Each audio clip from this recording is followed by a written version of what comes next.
కాంగ్రెస్ వైఫల్యాలపై మాజీ మంత్రి జగదీష్ రెడ్డి మండిపడ్డారు. రాష్ట్రంలో సంవత్సర కాలంలోనే పరిస్థితులు అన్నీ కూడా తారుమారు అయ్యాయని అన్నారు. అభివృద్ధి ఆగిపోయి ప్రభుత్వ శాఖలు పడకేశాయని ఎమ్మెల్యే జగదీష్ రెడ్డి విమర్శించారు.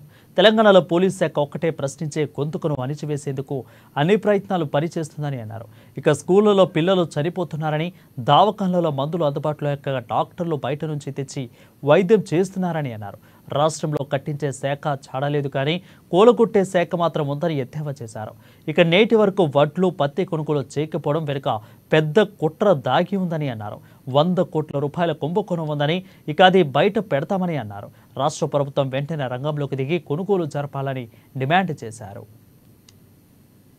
వికారాబాద్లో అధికారులపైన దాడి సంఘటన చూస్తే ప్రజలు ఏ రకమైన ఆగ్రహావేశాలకు గురవుతున్నారు. ఈ ప్రభుత్వం చేస్తున్న దుర్మార్గాన్ని ఎదిరించడానికి దిక్కుతోచగా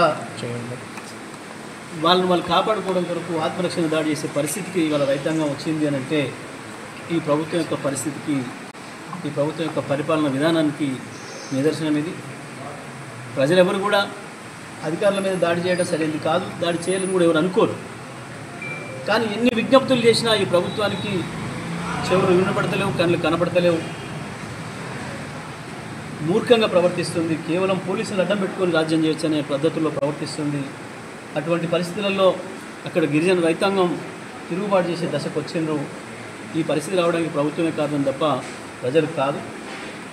ఇంకొక విషయం కూడా, మొత్తం ఇచ్చిన హామీల నుంచి తప్పించుకోవడం కొరకు వాళ్ళ మోసపు మాటల్ని ప్రజలు నిలదీస్తున్నారని చెప్పి ప్రజలు భయపడడం కొరకు